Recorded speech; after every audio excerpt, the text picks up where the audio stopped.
Welcome to the Lessons for Living television program. My name is Bill Santos. Thank you so much for watching. Well, if you were not with us last week, then you missed a great program. We had a guest by the name of Dr. Barry Bussey. We were discussing issues of freedoms, and you can always check that program out by visiting our website, l4ltv.com, clicking on the previous programs tab. You'll be able to watch that program. What you'll notice is as we got to the end of the program, Dr. Bussey still had a lot to share. So we made a decision that once the cameras stopped rolling, we'd crank them back up again. We would continue our discussion and we would air it then this week. And so what you're watching now is the continuation of our discussion that we had after the cameras had turned off. And so that's why we're wearing exactly the same clothes.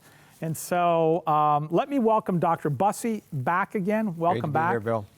And for the benefit of those that weren't with us, you have started a new organization. You left your employment of 10 years, sort of ventured out kind of entrepreneurially. My wife says, Barry, we should be retiring now. We shouldn't be starting this up. Well, you got First Freedoms Foundation. You gave us a quick history on how you came about that name, which I thought was fascinating. And you've sort of been troubled, if I could say that, by some of the things you've been seeing, and particularly Absolutely. where it comes to the freedoms and the overreach of government. Yeah, absolutely. And you know, it's interesting, Bill. Back some weeks ago now, we've had the trucker convoy, Freedom 2022, that was up in Ottawa, and we all know that situation. But you know, it's interesting, when I went up there, I was up there 3 days out of the 3 weeks that were there, and I just wanted to see, you know, what it was that was bringing people there. Right.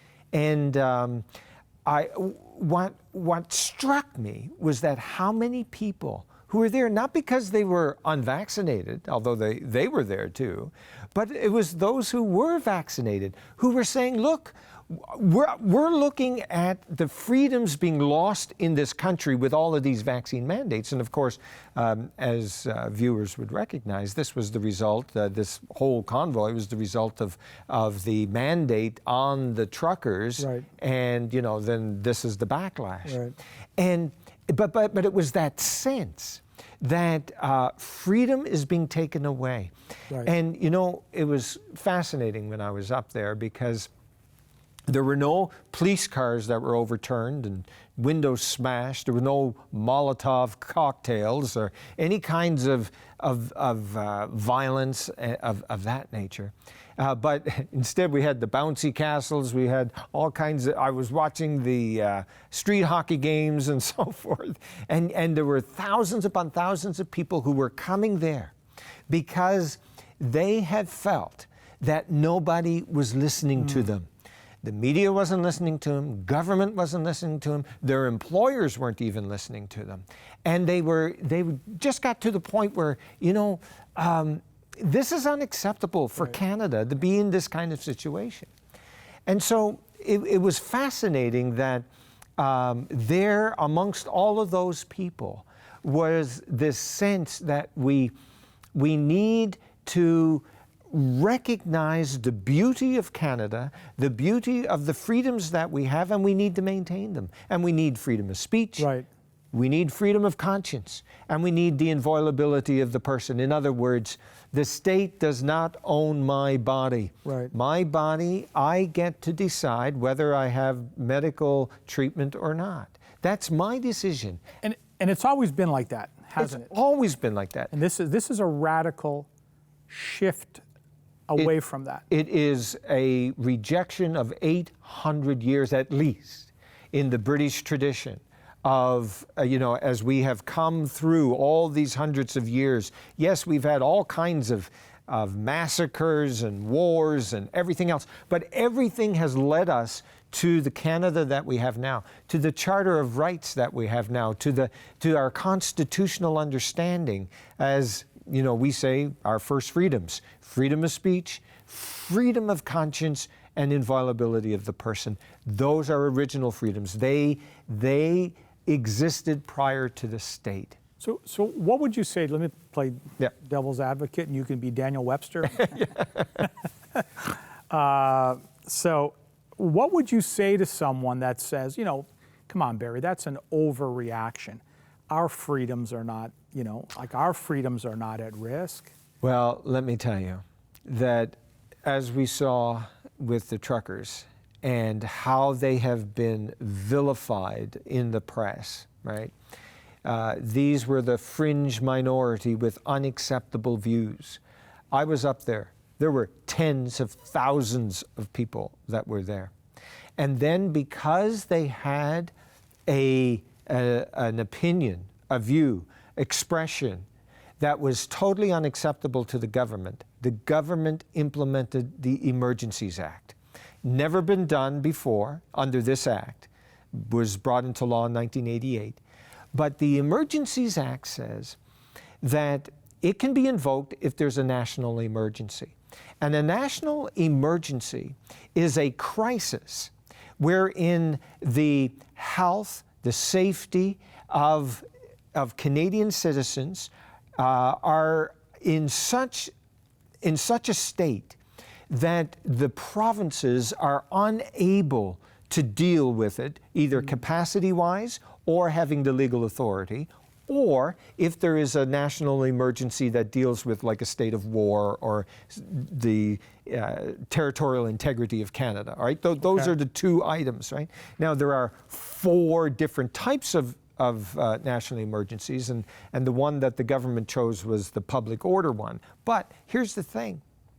There was nothing there that said, or there was no lack of authority or capacity for the government to be able to deal with the situation, for example, in Ottawa. Why do I say that? Well, because just a few days before we had blockades on the protests on the Ambassador Bridge and Coutts, Alberta, and Manitoba, and so forth. And they got court orders. And the court orders were given by the provincial or the courts in those provinces, and those blockades were removed. Okay. All right? There was nothing. It was a legal recourse. It was a legal recourse. And what happened? The truckers responded. Yes, they were protesting. Yes, they had to get pushed off. Yes, there were some arrests, but it got cleared up right away. And the same thing could easily have happened. But what seems to have occurred, in my view, of the situation there in Ottawa, and I take this also from my discussions I had with law professor Ryan Alford at the Boralaskan Law School up in Lakehead University. And that is, the elites in this country were so scared that we had the working class stand up to them and say, this is unacceptable, that we should not be imposing these mandates on the working class, i.e. the truckers, i.e. the ones who are basically 90% of their time, or whatever it is, maybe it's 95 or more % of their time are isolated, and you're going to require them to be vaccinated to go back and forth. Meanwhile, for the whole time of the pandemic, they did not have any kind of vaccine mandate. It just seemed so unreasonable. And that they stood up and said, this is unacceptable. And because they did so, you're going to bring out the Emergencies Act. And then when at the very moment that the Senate was about to vote and say that, no, you're not going to have these, oh, no, sorry, we don't need it anymore. Okay, let me just jump in here as, again, devil's advocate. Yes.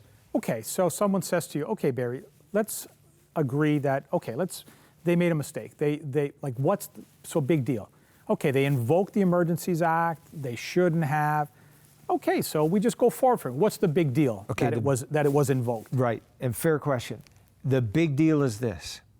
When the Cabinet invoked the Emergencies Act, it is able to pass law as if it were passed through the both houses of Parliament and received royal assent. Oh, wow. So they have absolute authority to act.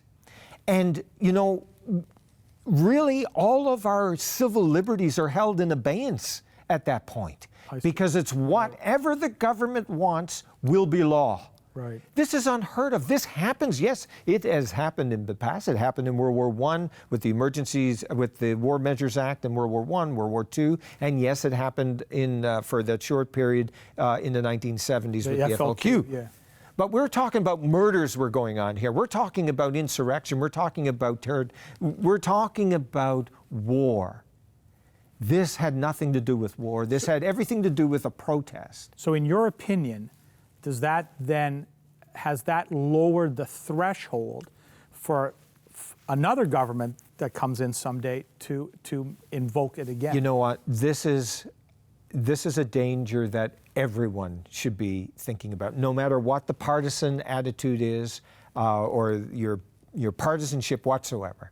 The point of the matter is this, is that if you give absolute power to this current government, and then a subsequent government says, because there's a massive protest that they don't agree with, and that was one of the things that was mentioned, you know, that, okay, this particular protest we don't agree with, therefore we're not going to negotiate with them, we're not going to sit down with them, we're just simply going to bring in the War Measures Act, the Emergencies Act, and we're going to push them out of the way. Okay, all right. So what happens when the tables switch? Right. And there's a new governor, or you know what I mean? Like, in other words, a new prime minister who has a very different view, perhaps an exact opposite point of view. Right. And then they invoke the Emergencies Act. You know, it reminds me of the story of Sir Thomas More. A Man for All Seasons is the name of the movie and of the play that Robert Bolt wrote. And in there, Roper is the son-in-law of Sir Thomas More. And in the play, he's upset that Thomas More would give the benefit of the law to the devil, and i.e. the devil at that time, of course, in their point of view, was King Henry VIII, right? Yes. And so he says, you would give the devil the benefit of the law? And Thomas More replied, yes, indeed, I would give him the benefit of the law. He says, what would you do? He said, well, I'd knock every law down in England to get after the devil. Oh, said More. And what would you do when the devil has all the laws of England knocked down? He said, where would you go then? He said, of course, he said, in this country, we have laws. We have man's laws. All over the place, we have these laws. And then when the devil turns around, what will protect you then? Of course I'll give the devil the benefit of the law, because it is only then am I protected myself. Right. And you see, this is the important issue, principle right. that we have got to realize. Right. You don't like the protest, so you're going to knock down all the laws because you're after that devil that you don't like? So now, you have set the precedent. Right. So that when there's a new person on the throne and they don't like the devil who happens to be you, what will you do then? Right. And this is an important principle that we have got to understand, that when we have laws, it is for everybody's benefit. It doesn't matter what community we come from, what political opinions we have. It protects each and every one of us. And this was broken. It was a sacred trust. And it seems to me that Canadians have got to wake up to this. And I have been speaking with a lot of people. I tell you, Bill, I have spoken with university students who, because of conscience, have decided they could not be vaccinated. And they have lost their space in the school. Some of them were even taking online courses, and they were denied to continue taking the online course because they're unvaccinated. I've had nurses talk to me, come and share with me their story about how the previous year they were the heroes. They were on the front lines. They were serving all kinds of extra hours, helping everyone who was sick. COVID, non-COVID, they were there. But the vaccine mandates came in. Now suddenly, they're unwelcome. They've lost their jobs. I've got other individuals who are working in corporations, and they're working out of home. Out of home. Right. And they are being let go because of a vaccine mandate. And it's that kind of thing, this kind of injustice, in my view, that has got to be addressed. And this, I think, was the message as I talked to the truckers, as I talked to the people who were protesting. That was the message. Right. The message is, this is unjust. Right. We want to have our voices heard. Right. And instead, we've got mounted police rolling over people because people had an unpopular view. This is something that we have crossed the Rubicon in this country, that we have got to get a handle on right away. It's imperative, it seems to me. So what we try to do at First Freedoms, it's important, I think, for us to recognize that not everyone has the same view as the government or the mainstream media. Right. And that it is reasonable for people to disagree with the government. Right. And that these people need to have a voice. We're one of those organizations that's providing a voice. Right. We are speaking to law professors. I am speaking to law professors, I'm speaking to politicians, I'm speaking to people who are willing to talk and say, hey, some of the people I'm more than willing to talk to who disagree with me. Right. But that to me is all part of the deal. That's exactly. That's why we're in Canada. That's why we have a free country. That's why we have freedom of speech. Exactly. And so it's important, it seems to me, for us to continue the dialogue, to continue this discussion, and not be caught in a situation where we're going to have our bank accounts frozen because we have a difference of opinion. This is what, like, this is not Canada. Yeah. This is not what we inherited. Right. And do we want to pass that on to our children and our grandchildren? Right. Really? I mean, we want to be able to say, hey, the lessons of history are extremely important. You know, when the Canadian flag is being taken over by Canadian, the Canadian flag is being taken over, they're on the patches of our Canadian soldiers as they're going over into those NATO countries around Ukraine, right? They are proudly wearing that Canadian flag. And yet, we had stories just a few weeks ago that raising the Canadian flag is somehow Yeah, it breaks my heart, man. right-wing craziness. Breaks my heart.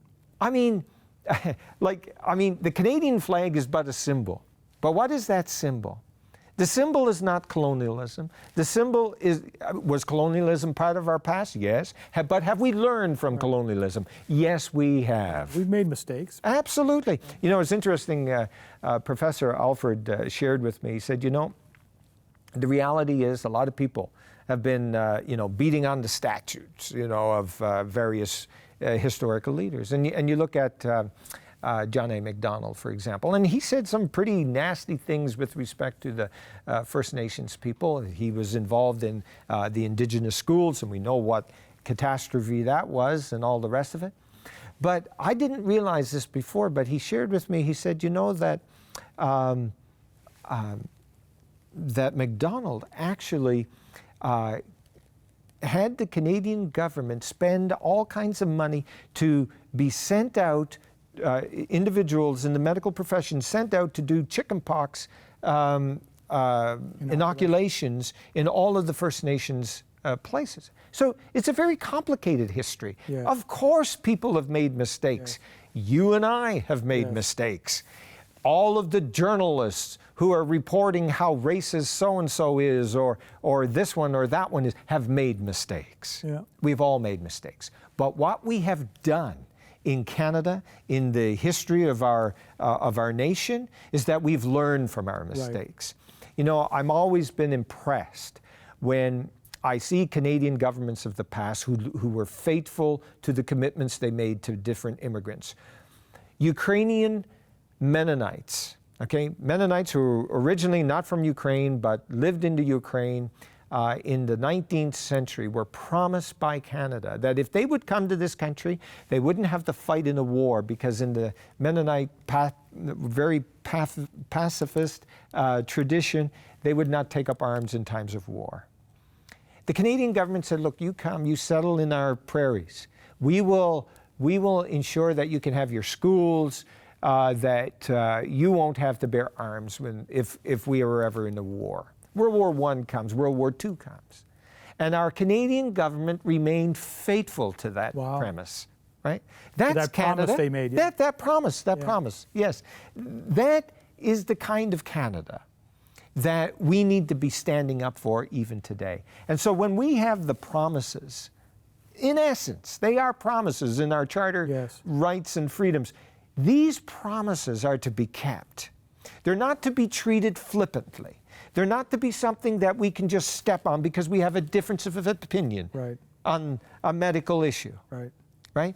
This is who we are as a people who are true to our word, a people who respect one another, who are not going to vilify one another simply because we have a difference of opinion. We have a difference of opinion. And so that's what we're about. We're wanting to continue on this discussion. Yes. Yeah, I know. Man, there's so much. There's so much here. You know what's interesting? One of the interesting things that sadly I didn't know. Our charter begins with a very interesting declaration, doesn't it? It does. It says this. It says, whereas Canada is founded upon the principles that recognize the supremacy of God and the rule of law. You know what? I was born a Canadian. I didn't know it started that way. I was kind of shocked when I saw that. You know, I think it's very important. The supremacy of God clause, the courts have basically ignored. They've accepted the rule of law clause. But the reality is, as Brian Peckford said to me recently, the supremacy of God is in the Charter for a reason. Right. And his point is, and I agree with him, that it is a recognition that rights existed prior to the state. The supremacy of God clause is the idea that, you know what, there are moral principles that are the basic assumptions of our law.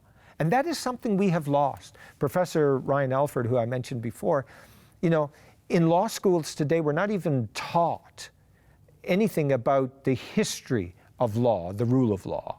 And that's a shame. And we need to get back to that history. We need to get back to studying all about our country and the laws and the rights.